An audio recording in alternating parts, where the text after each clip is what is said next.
What we're seeing is harrowing. It's the yellow peril stereotype resurrected. The West is afraid of the East coming over, threatening the West with disease or invasion. We've gotten over 100 reports daily of Asian Americans sharing their own personal accounts of being harassed, spat upon, or coughed at, and even physically assaulted. Because people aren't just verbally harassed and saying, hey, chink. It's with yelling in your face, even if you're with children and elderly people.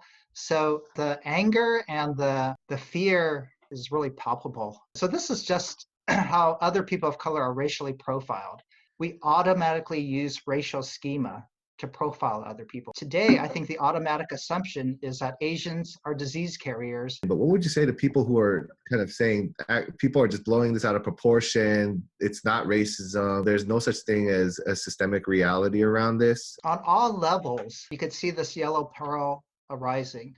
On the political level, President Trump continues to term the COVID-19 as the China virus. Congress introduces a resolution to blame China for the virus. Like, why do they need to do that? It already creates a racial schema that Chinese are related to this virus. Anybody who looks like Chinese are also related to that virus. Starting at the top from the political system, China bashing and the labeling of the disease is already racialized. In the media, they continue to perpetrate this sort of xenophobic response. Whenever they talk about the virus, you see pictures of Chinese people wearing masks. Italy and the US have higher rates of the virus. You don't show white people. You don't have white people boycotting Italian American restaurants. This type of racism is pervasive, and then that trickles down to how Asian businesses are boycotted or Asian American individuals face harassment. The overall racial sentiment and resentment of the United States has gotten more harsh, more fearful, and more angry. The FBI is recognizing this surge in hate crimes. The Department of Justice just contacted me.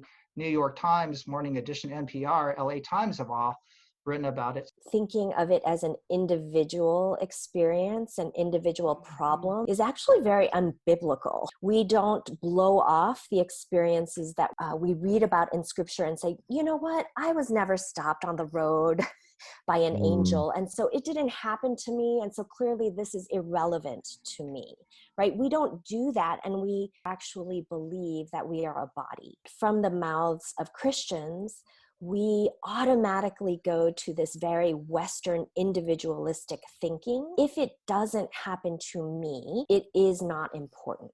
Okay, yeah, you can extend grace to the person, but also call it out for what it is, which is racism and xenophobia.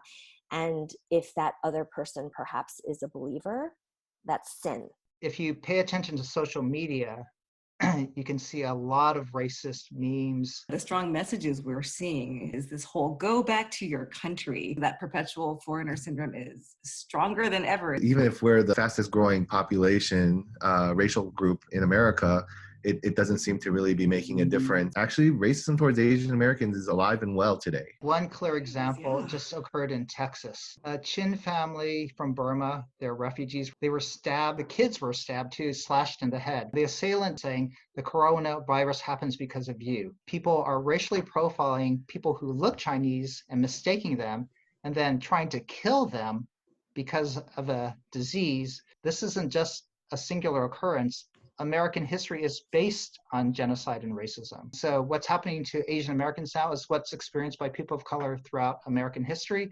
And in our contemporary moment, there's mass incarceration, mass deportation, mass bans.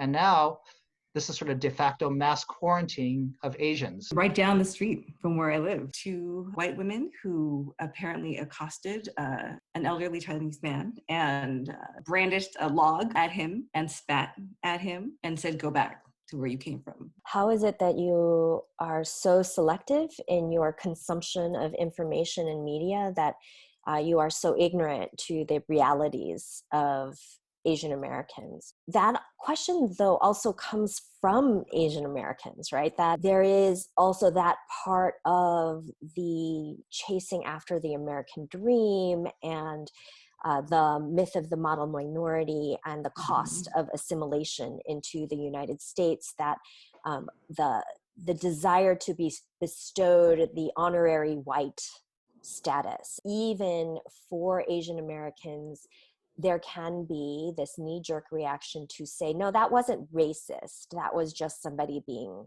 ignorant.